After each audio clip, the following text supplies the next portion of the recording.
32 लाख की आबादी वाले धनबाद शहर में एक अत्याधुनिक बस स्टैंड नहीं है और इसका खामियाजा धनबाद के वासियों को चुकाना पड़ता है।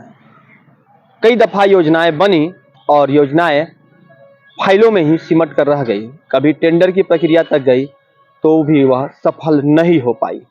आज एक बार फिर से धनबाद सांसद और विधायक यहां बस स्टैंड पहुंचे थे, जहां उन्होंने एक स्ट्रीट फूड वेंडिंग जोन का उन्होंने आधारशिला रखा है। 10,000 स्क्वायर फीट में बनने वाले उस इलाके में कई तरह की योजनाएं शामिल की गई है और इसमें फुटपाथ दुकानदारों को भी तवज्जो देने की बात कही गई है। कई दुकानें होंगी, 50 से अधिक लगभग दुकानें होंगी और वहां पर कई तरह के जो स्ट्रीट फूड है लोगों को एक ही जगह पर मिल पाएगा। इसके साथ ही वो हाइजीन का भी ख्याल रखेंगे और छोटे मोटे फंक्शन के लिए एक छोटा सा ऑडिटोरियम भी उसमें मौजूद होगा। यह कहना है सांसद और विधायक का। लेकिन जब उनसे पूछा गया कि धनबाद में अब तक इंटर स्टेट बस टर्मिनल का नहीं होना एवं शहर में नगर बस सेवा की संचालन की सुविधा भी नहीं होना कहीं न कहीं धनबाद वासियों के लिए मुंह चिढ़ाने जैसा है, ऐसे में जो जनप्रतिनिधि है उन्होंने अपने दायित्वों का निर्वाह क्यों नहीं किया, तो ऐसे में उनका जवाब यह था कि इसके लिए राज्य सरकार जिम्मेवार है। शिलान्यास हुआ है, यह बहुत महत्वपूर्ण जगह है। बस स्टैंड में लोग हजारों हजार की संख्या में आते जाते हैं, उनको खाने की अच्छी व्यवस्था नहीं है। साथ ही साथ यहाँ के इर्द गिर्द जो घनी आबादी है उसमें इस तरह का फूड प्लाजा और यह सेंट्रल प्लेस पर इसका मुख्य सड़क से भी रास्ता है, पीछे कार पार्किंग वगैरह की भी व्यवस्था है, तो निश्चित रूप से यह उपयोगी होगा ऐसा विश्वास है और उसी का आज शिलान्यास। सांसद महोदय एक चीज बताइए, ये जोर से बोलना होगा। बोल रहे हैं कि अंतर्राज्यीय बस स्टैंड का सपना अधूरा है अब तक धनबाद वासियों को।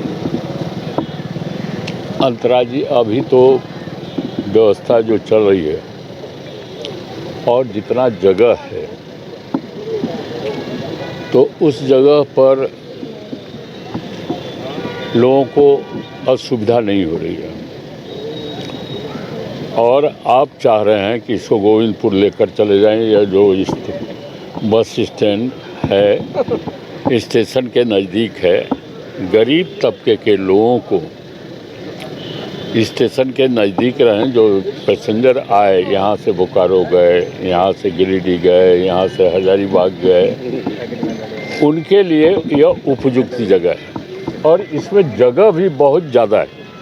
अभी बस स्टैंड का उपयोग बस स्टैंड के ज़मीन के 10वें भाग में भी नहीं हो रहा है। बिल्कुल यह है, तो निश्चित रूप से राज्य सरकार बस स्टैंड बनाती है और राज्य सरकार को इसका सर्वे कर और अच्छी बस स्टैंड बनावे, राष्ट्रीय अंतर्राष्ट्रीय जो कहें या, लेकिन अभी काम चलाऊ व्यवस्था चले। यहीं पर जगह इतना है, अभी देख रहे हैं फूड प्लाजा को दे दिया 10,000 स्क्वायर फीट, तो यह खाली जगह बना हुआ था। मैंने पूछा नगर निगम से कि इसी जगह को क्यों आपने सेलेक्ट किया, यह क्या आवश्यकता कि बस स्टैंड के पास हो? कहा कि नहीं, ऐसी कोई आवश्यकता नहीं थी, यह धनबाद में कहीं भी हो सकता था, लेकिन यहीं पर हमको जगह मिला, यह बस स्टैंड का जगह मिला। 10,000 स्क्वायर फीट, करीब 10,000 से ज़्यादा स्क्वायर फीट का, तो इस तरह से यहाँ पर बहुत अच्छे बस स्टैंड बनाने का उपयुक्त जगह है। यह शहर के मध्य में है, शहर के लोगों को भी फायदा, और ख़ासकर जो धनबाद स्टेशन है वो यहाँ बाहर से आकर स्टेशन पर ट्रेन पकड़े, या स्टेशन से उतर कर यहाँ से बस पकड़े, उनके लिए उपयुक्त जगह है। इसको राज्य सरकार को पहल करनी चाहिए। क्या वजह है सर कि राज्य सरकार अब तक उदासीन रही है इसको लेकर? क्या वजह है कि राज्य सरकार अब तक उदासीन रही है इसको लेकर? देखिए, राज्य सरकार की नज़र नहीं है, आप लोग नज़र खुलवाइए। हम लोग ये आज तो शिलान्यास हो गया। शिलान्यास का मतलब ही कार्य प्रारंभ होना है। कहना यह है कि किस तरह की सुविधाएं देखिए ये बहुत अच्छा और ये बिल्कुल बड़े शहरों की तर्ज पे, खास करके मुझे लगता है इंदौर में जाने पर देखने को मिलता है इस प्रकार का। इसको कहिए आप फूड कोर्ट यार्ड टाइप का पे है। और यहाँ पे जो दुकानदार इधर इस इलाके के जो सड़कों पर जो लोग बैठते हैं या जो लगाते हैं, बार बार उनको हटाना पड़ता है, हटना पड़ता है, तो उन लोगों को भी प्रायोरिटी मिलेगी इसमें। और दुकान के अलावा यहाँ पे वृक्ष, साफ़ सफाई, हाइजीन का ख्याल, एक छोटे मोटे कार्यक्रम के लिए कोई मंच, कुछ चेयर्स बैठने के लिए जो आएँ या उनको जो रोज़ की कोई आवश्यकताएँ हो, जन सुविधाएँ भी यहाँ पे उपलब्ध रहेंगी। तो इस प्रकार से इसीलिए इसका हेल्दी एंड हाइजीन इसका नाम दिया गया है। तो ये अच्छी योजना है। पर्यावरण भी रहेगा ठीक, पेड़ पौधे भी रहेंगे, लाइट रहेगा, सजावट रहेगा। बस स्टैंड का कार्यक्रम नहीं हो पाया है, किसको जिम्मेवार मानते हैं? देखिए अब ये बस स्टैंड तो मुझे जहाँ तक जानकारी है ये पिछले टर्म में हो जाना चाहिए था। केंद्र सरकार की योजना की राशि भी थी और इंटर स्टेट बस टर्मिनल बनाने की योजना पास भी हुई थी। अब मेरे भी समझ में नहीं आया, जबकि पिछले बार तो बोर्ड भी था, सब कुछ था। नगर बस सेवा अब होगा की कुछ, सुविधा जो मिल पा रही है। बहुत सी घोषणाएं हुई पिछली बार, सरकार से भी काफ़ी सहयोग था, लेकिन फिर भी नहीं हो पाई। अब नहीं हो पाई। ये नगर बस सेवा की व्यवस्था जो है धनबाद वासियों को नहीं मिल पा रही है। नगर तो हम जो नगर बस सेवा सैकड़ों बस चढ़ रहा है नगर बस सेवा का।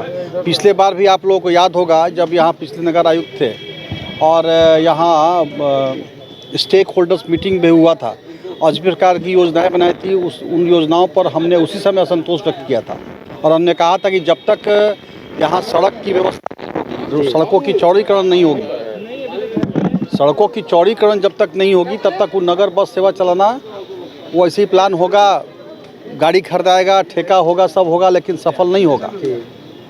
इसलिए पहले आप उन सड़कों पर, उन पथों पर आप नगर सेवा शुरू कीजिए जो सड़क बसों के चलने के लायक हैं। यहाँ तो पैदल चलने के लायक सड़कें नहीं है, उनका इंक्रोचमेंट है, उनका चौड़ीकरण नहीं हो रहा है, तो कहाँ से हो पाएगा? सवाल यह उठता है कि जब 5 साल पिछली दफा भाजपा की सरकार थी उस समय यह कार्य क्यों नहीं हुआ, और 5 साल का जो कार्यकाल है लगभग अब जो झामुमो और कांग्रेस गठबंधन की सरकार है वह भी पूरा करने वाली है। ऐसे में जो स्थानीय जनप्रतिनिधि है उनके पास कहने को कुछ नहीं है सिवाय अपने विपक्षियों की आलोचना करने के। तो ऐसे में एक बार फिर से यह जो योजना धरातल पर उतारने की बात कही जा रही है, यह कितना सफल होगी यह तो आने वाले वक्त में ही पता चलेगा। लेकिन धनबाद के लोगों की नाराजगी अपने स्थानीय जनप्रतिनिधियों के साथ तो जरूर है। सहयोगी मुन्ना के साथ राजकुमार जायसवाल, न्यूज़ 22 स्कोप, धनबाद।